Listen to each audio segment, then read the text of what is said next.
This podcast was recorded on the land of the Gadigal People of the Eora Nation.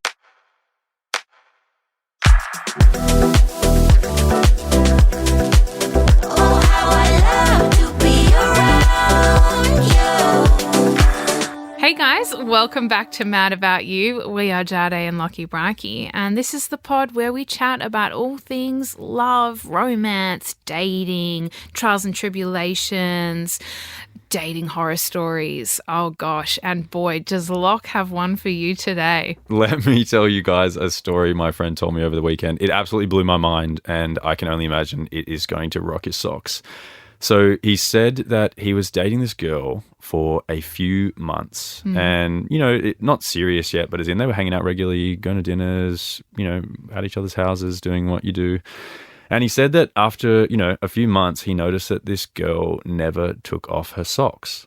Oh. And he said the reason why he realized that is because they started to become quite pongy, as in like he noticed that there was like a significant smell coming from this girl's socks, right? What do you mean never took her socks off? Like just never took her socks off. So if they were at home, like they'd go home from a date or whatever, you know, and they were on the couch watching TV, getting comfy, like just socks on all the time, right? Like as in... What about showering? Like, yeah, obviously taking off the showering. Right. Like, Wait, I so didn't think I needed she put to them back clarify on that. then though? Yeah, she would put them back on. Weird. And he said that he noticed that these socks were super stinky. Oh. And so he said that there came a time where he just had to bring it up with her. So he said, like, look, I'm sorry to do this. Like, it's a bit embarrassing, but what's going on with your socks? Yeah, like, they're a little doing? bit pongy. Like, you feel free to take them off, leave them at the door. It's fine. Oh, I've got a washing he machine. said that she kind of got a little bit coy and weird about asking the question straight away. Okay. And when explaining it, he said that he never could have imagined that this was the reason.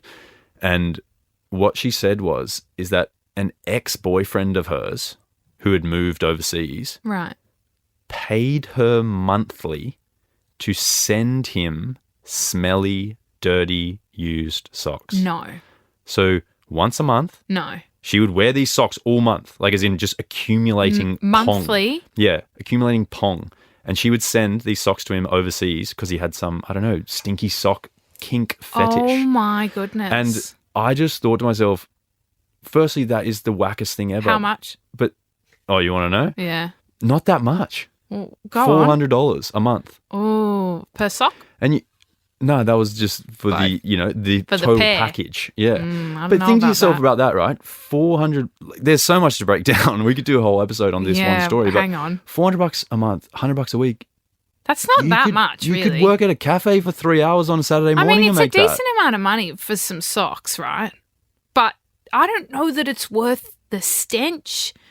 Wait, we're looking at this down the lens of the stench. That's the wrong part to you, is the stench. Oh, well, I mean... This woman has entered into a new relationship with someone and is sending dirty socks to an ex-partner for a sexual kink, and you're thinking, oh, that's a lot for a stench. Well, I'm thinking, is the new partner going to step up, spend more on the socks? That's horrible.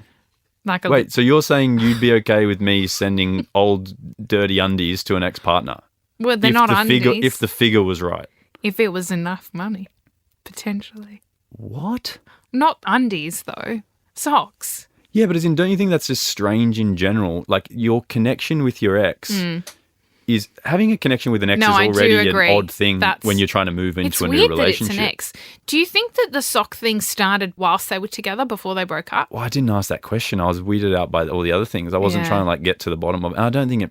Like, if that's your kink in a relationship, that's great. Go nuts. Do your thing. But as in...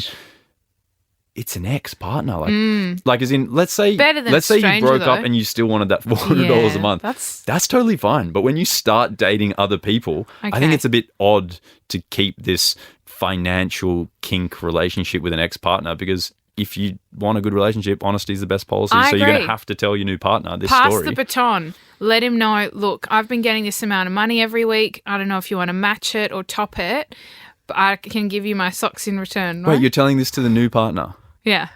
You're sick.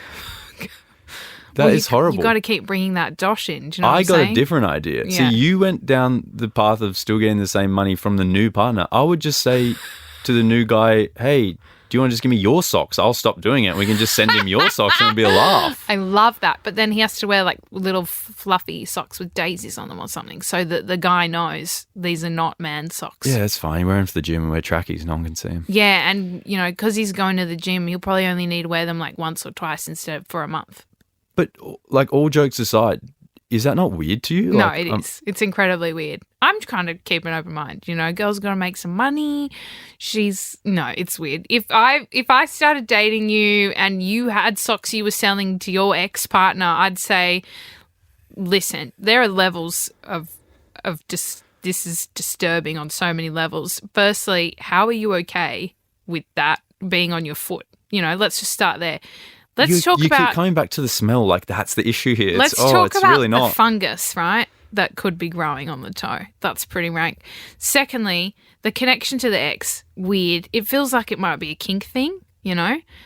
Yeah, it's definitely that. That's like a I thought that was confirmed like 4 minutes ago. Yeah, that's a sexual connection with your ex. Yeah, it's so strange. Red flag. It's like you're still helping to get your ex-partner off while you're dating this new guy. Yeah. Like you're watching a film with this new guy, had dinner, and then you're packing up the socks and sending them to your ex. It just doesn't make sense. Also, $400 a month. Is it enough for the smelly socks? Go get a job at a cafe. I reckon meet some friends, meet some normal people. It's a decent amount of money. Wear fresh socks. You know, I mean, grocery prices are high though.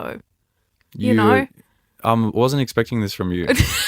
But good to know that if grocery prices keep going up, I can start selling undies to people. No. I'm just kidding. I'm just trying to play devil's advocate here. I'm with you. I think it's messed up. Okay. Well, that was my story for the week, guys. And I didn't know that things like that still happen because Jad and I have been together for 7 years. So obviously we've both been off the dating market for a long time. But I've heard some whack stories. Oh, yeah. So feel free to send any ones in that have... Yeah. If you guys have any sock sock stories, no, let's just can that. We don't want any more sock stories. I feel like that opens the door to weird stuff. Just any dating stories. Any weird dating stories, we want to hear them. We absolutely want to hear them. And we will critique you on them as well, just so you know.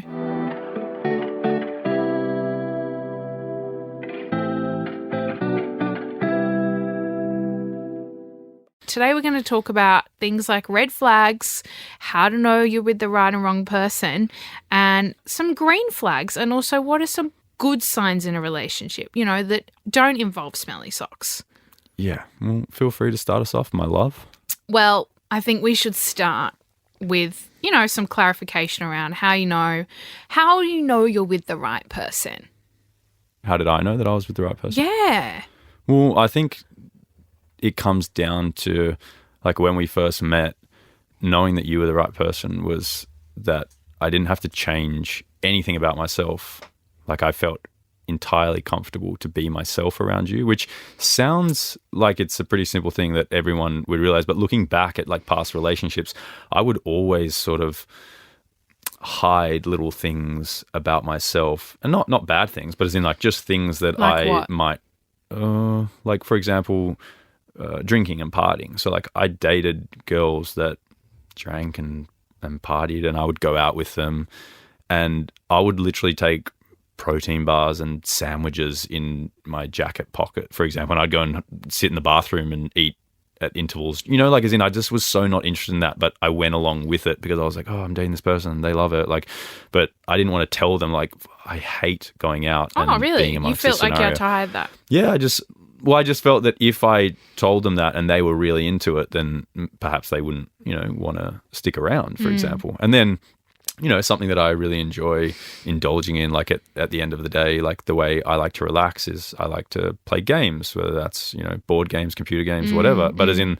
that, to some people, I think they look down on. They think it's, you know, weird or you're a nerd if you do that stuff, you know. So as in like they were things that like if I was in a relationship with a girl that sort of viewed those things differently, I would not be open and honest about that. And I wouldn't indulge in any of those things, which means that you're kind of like not being yourself to be with this person. I don't think that's a good thing, you know? So you still say maybe when I ask you if you're going to play a game tonight. When you're hopping on Dota 2 and I say, you hopping on Dota tonight, you go, maybe.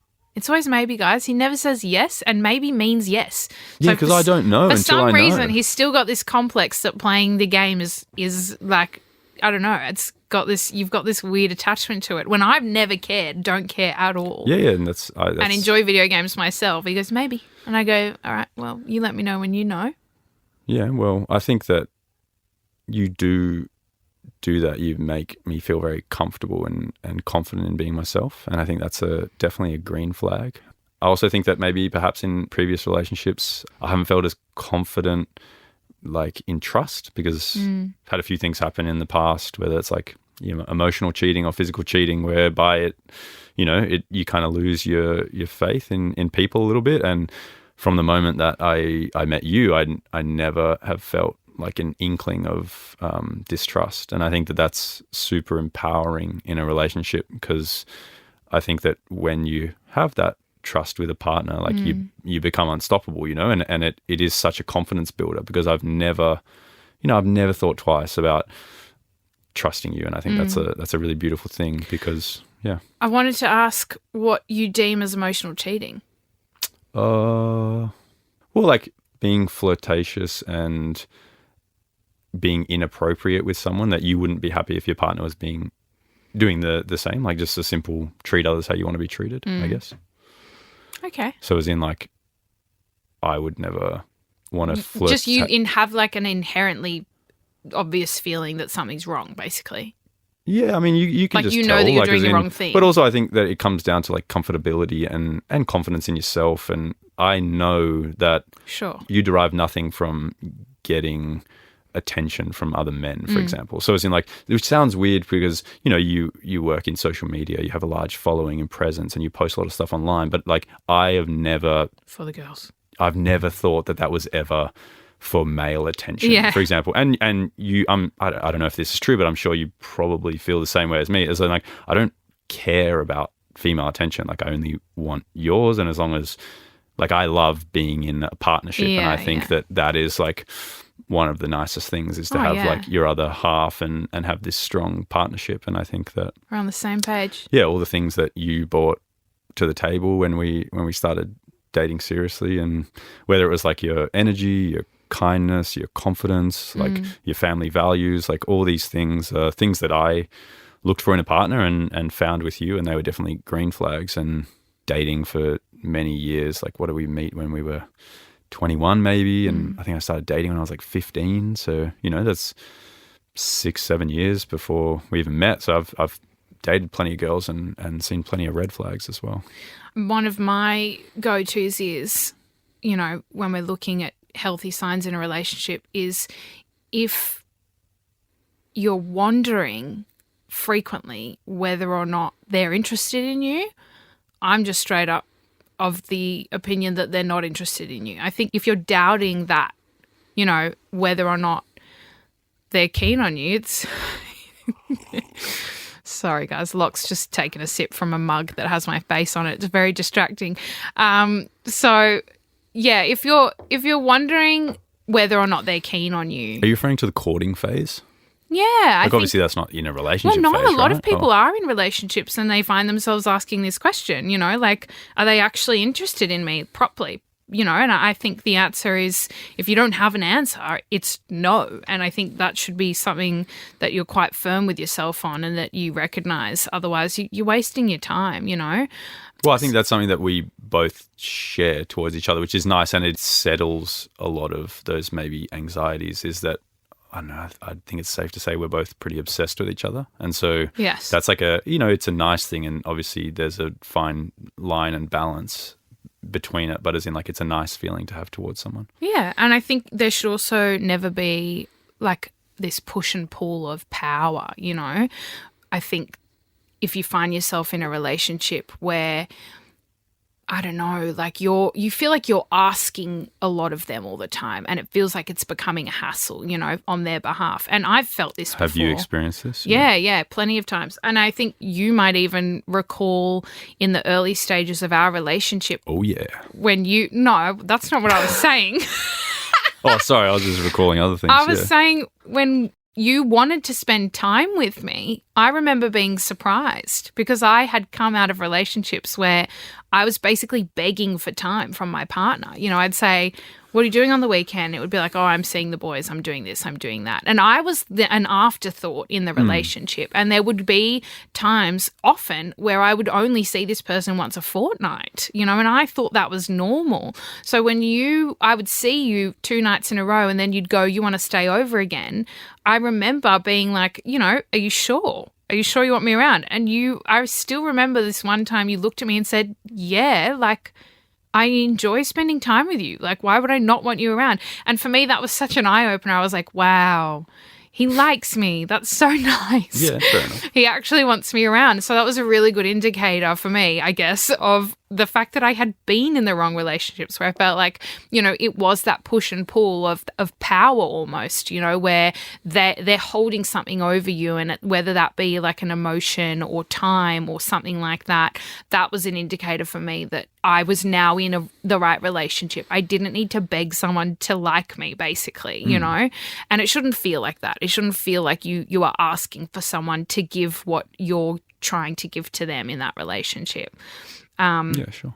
I mean, I think something that I've always figured in relationships, and I've always been like this, is I've never understood people that like playing games and have these certain things. Like, and I think, honestly, I remember watching it in like TV shows and movies where you'd see a guy text a girl or a girl text a guy, and then they would discuss with their friends like, oh, you got to wait 12 hours to sex. Like, I think even on like Seinfeld episodes and stuff, you know, it was like, how soon after can I call back? I was always under the impression like, just if I want to talk to you, I'm gonna message you all day if I want to. Yeah. Like, as in, I'm not gonna wait 4 hours to pretend like I'm cool and have other options or I'm super busy. Like, I'm just gonna talk to you if I want to talk to you. So as in, like, yeah, people that play games in relationships at the start is like, yeah, it is a red flag. I wasn't even one of my red flags, but I feel like we're kind of bringing up the red flags. Well, I think that's a big red flag. I'm a big fan of the double text. Can I just say? Yeah, sometimes I get like 7 from you. Yeah, if they're not responding, text again. You know, it's been. What time limit is? I think what's an appropriate time limit to double text between? Sometimes you send like 3 words and then there's another 2 words. It's like that's different. We're married. I'm talking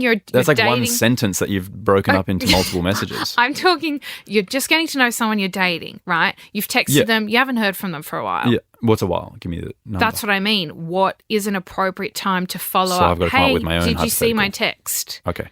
If you message them at 9 a.m. and by 8 p.m. they haven't messaged. That's a whole day. That's work. They've gone to the gym. They've cooked dinner. Like, you can message again if you want. That would be very normal to message again and go, hey, Bobby, what's cracking? I was thinking more like an hour. Oh. What if they're busy at work, mate? Like, they've got things on. What if they go straight from work to soccer practice? What and if then you know their schedule? Pick up... Yeah, you would. But I'm just saying it's fine to double text. What if you know they're just hanging out at home? I'm hanging out at home tonight. You've got that confirmation. And the premise of your argument at the beginning was if you have to wonder, then they're not interested. So if they're at home doing nothing and you're wondering, then see you later. But no, this is important. We need to clarify this, because if they're the right person, the double text will never matter. Oh my God, imagine having 2 ideas that are just totally conflicting. No, because it shouldn't matter, right? If you're following up, the right person won't care if you're following up because they'll be excited to hear from you. And maybe they thought they texted you. But it's not about the person, it's about you wondering. So if you're sitting at home wondering. But maybe they thought they texted you, it's just sitting there unsent. They haven't sent it. Oh, you come up with some wild hypotheticals, don't you? Or maybe their phone's broken. Maybe something's happened. They've fallen downstairs. They need someone to check on them. Okay. All right. That's I reckon you figure that one out on your own. I can't help you with that one. I'm very sorry. I think we should all double text. All right, one of my major red flags, because that's a weird one, is it's just mine. I don't know why, but I hate when people are rude to hospitality staff. So as in, you're at a cafe, you're at a restaurant, you're ordering a coffee, you don't have the simple niceties of pleases and thank you and manners. I'll be running for the hills. The snappy fingers people. Yeah, I just don't get it. I think it shows a lot about someone's, sort of character when they're in those little moments day to day that, this barista, this waitress, this chef, this person's in this environment all day. You might be ducking in for 10 seconds, but your niceties and your manners can, mean the world to their day. So as in someone who doesn't have that, it just kind of opens up about that person. And I really, really dislike it. Yeah, agreed. Red flag immediately. Hit me with yours. Okay. They make you question your self-worth. I think I kind of touched on that earlier, right? Like, I was questioning my value in the relationship because someone didn't want to spend time with me. So I think if they're making you question how worthy you are, as a person in the relationship, big red flag. You shouldn't have to worry about that. You should not only feel supported by your partner, but they should make you feel even better every day. And, that's something that you do, especially now, and which has been really lovely throughout pregnancy, especially, watching your body change every day. And it's beautiful, but it's tricky at the same time because you don't necessarily feel your best. Like you feel a bit heavy and you feel a bit tired and you've got new spots and dark patches and hair and this and that. So as lovely as it is, the whole process of, growing a human, there are times where you kind of look in the mirror and go, oh my gosh, like, wow, I look really different and I don't, you might not be feeling so good that day. You might be feeling sweaty and yucky and just not the best. And you, I think almost every day have looked at me at some point and told me how beautiful I look when I might be in one of those moments. I'm like looking at myself in the mirror or I'm changing or doing something and you've looked over to me and said, wow, you look so beautiful. And it's so genuine and it's so pure and it makes me feel better, like I'm quite a confident person and I feel even better in my skin than I do because of those little comments. And, I've never questioned my self-worth whilst with you because you just, solidify how much you think of me every day. So that's one of my red flags is if you're running around, constantly worrying about how much value you bring as a person to the world and to someone else's life. And yeah, that's a big indicator for me, I think. Well, that's very sweet. And I'll continue to tell you that. Thanks, honey. I mean it. Appreciate it. I think one of my next ones, which I kind of witnessed a friend experience many, many years ago, but is like ultra controlling behavior in a partner. Yeah. I think that when someone is in your ear and telling you what to wear, who you can hang out with, what to spend your money on, all those things. I think it's a little bit worrying. And I did witness this with a friend. And for example, I'll give you a quick example of what I mean. Like we went out to dinner, a few mates at, a burger place in Chatswood, I think it was. And after, we were all having a great time. We were all laughing our heads off and we hadn't seen each other in a while. So it was nice to, connect and spend a couple of hours together. And then one of the boys said, oh, should we go like bowling or something? Like, should we extend the night, as in like do something different? And I remember this one guy in the relationship was like, oh, no, I can't. And we were like, oh, why not? And he was like, a bit sheepish and coy about it. And we pushed him. We're like, why can't you come? Like, as in, you got nothing on. Like, it's not like you're working tonight. Like, let's just go hang out for a couple more hours. And he said, oh, the girl I'm seeing is waiting in the car for me. No. Like in the car park. And we were kind of like all straight away. Had been sitting there all dinner, or was there to pick her? No. So they drove together to the thing, and she wanted to wait with him in the car to like make sure that he didn't do anything after the dinner. So, oh my gosh! And we all like immediately were like, that's bloody strange behavior. Like, as in, I don't really think that's right. Like, and we let him go about his business. Like, he left the dinner, and we all continued to hang out. And obviously, we spoke about it. But things like that when you have a partner who is making you feel like guilty or trying to control who you can see or all those things, I think it's like a major red flag. And that being said, also communication is key in a relationship. So is compromise, what I mean? So as in, that's not to say that if your partner's doing things that you don't like, saying, hey, rein it in a bit, that's not being controlling. So as in, if your partner if he's rolling up to the rippers. Yeah, rippers, guys, is strippers, I think Jad's trying to say. So yeah, if and you're not into that and that requires a conversation, that's fine. Yeah, totally, and I agree. Or if your partner's, gambling all your collective money away, like as in it's fine to say, hey, maybe you don't spend your money on that. That's not controlling, you know what I mean? So as in that's very polite of you. But yeah, I think that's sitting in the car. Hey, we have no money, please stop. And not allowing your partner to hang out with their friends is red flag behaviour in my opinion. Absolutely. You got any other brain busters for us? My next red flag is isolation. If you're being isolated from your friends and family, and you might be doing it to yourself, I think that's where it gets really tricky. Because I've done this. I've been in a relationship where it's been so toxic and turbulent that I stop communicating with my friends and family about the issues. Hit me with an example of so toxic. Oh, just communication's awful. It's poor. You're stuck in this. I don't know. It's like neither of you are walking away, but it's yucky. You're arguing. That was such a good example. You're I feel like I was constantly. There. You're being blocked by your partner. Oh, you had partners block you whilst dating for like 2 days. Like while you were dating them? Like proper, like a long time. That's awesome. They sound nice. Yeah, that was so nice. Yeah, so I would be finding myself constantly crying, constantly. And I felt bad discussing these things with my family and friends because I had done it so often and I knew that they were just kind of tired of it. And so I stopped telling people what I was going through and I found myself being incredibly isolated. I stopped spending time with my friends because I would always prioritize going and seeing my partner, and his friends and doing what he wanted to do. And I stopped telling my friends and family what was going on for me in my life. And I just found myself spiraling into this really, awful place where you feel incredibly alone and you don't know what to do. And you feel like you have no one, like, although you have people there, you don't want to tell them what's going on anymore because you're worried they'll just hate this partner of yours, So I think Sounds like it was warranted. Yeah, exactly. It was. And so when you find yourself in that position being isolated, whether or not you're doing that to yourself or whether your partner is creating that around you, big red flag.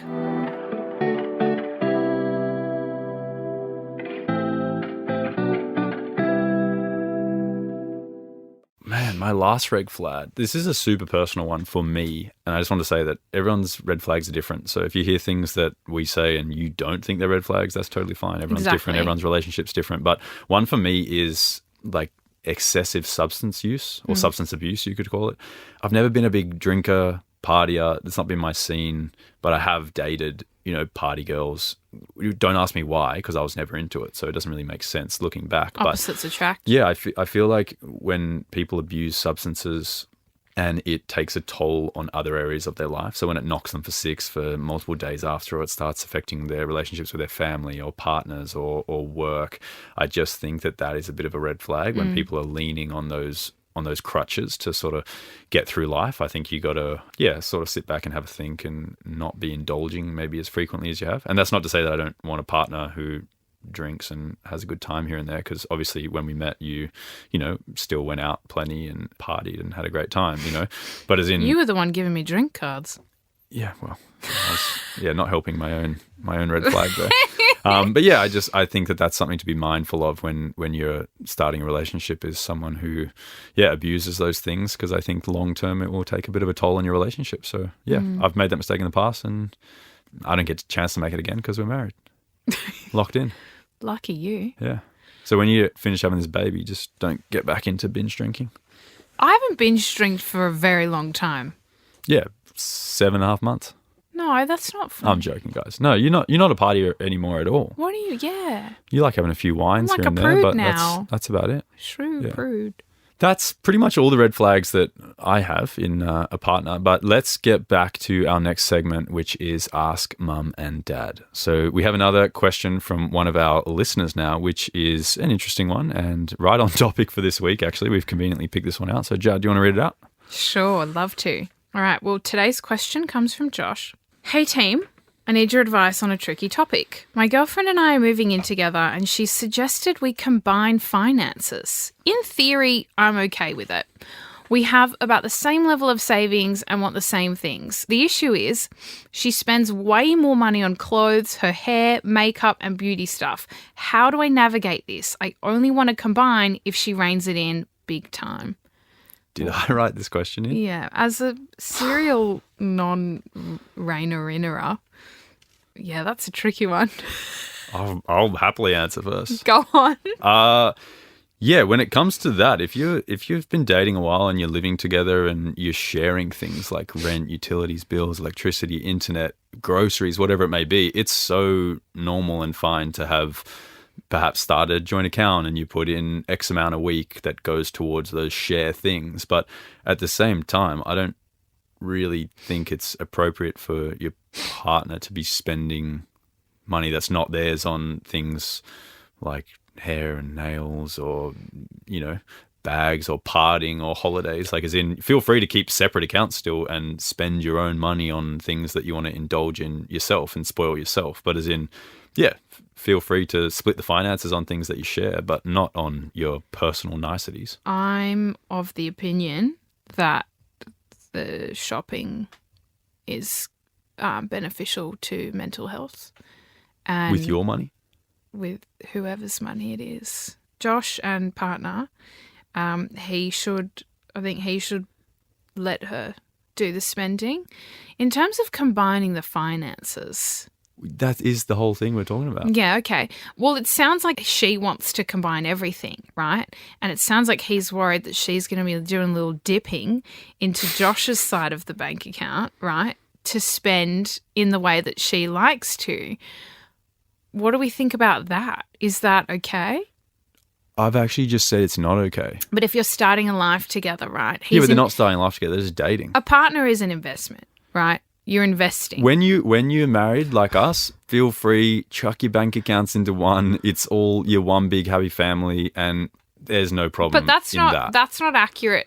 That's not accurate advice, because we haven't done that ourselves. We haven't done that ourselves, but I'm pretty sure it's how we view money. So it doesn't matter who spends money on. Yeah, it's collective. It's collective finances now that we're married, because we are a legal family, and you know, what's mine is yours. But we're legally bounded. When you're just dating someone and you're living with them, until you make that commitment of marriage, I wouldn't be joining your bank accounts, in my personal humble opinion. But back to the investment thing, right? If you think about it, she's an investment, right? Wait, he can be an investment into his life. You need to put some in to get some out sometimes. I don't need to buy you any beauty products or bags to get anything out. I want to know, is Josh paying for dinner? Yeah. How split? I don't think we need to break it down into those tiny things. We're talking about the larger things. So yeah, one person can shout dinner, the next person can shout the next time. What if she's shouting every dinner and now she wants to buy some nail polish with Josh's money? I think that's fair. Yeah, cool. If Josh wants to buy her a $12 nail polish, he can go nuts. I'm talking about the bigger picture. She wants to use his card. Combined bank accounts. She's yet. using the combined Josh, bank card. don't do it, my friend. Josh, I reckon.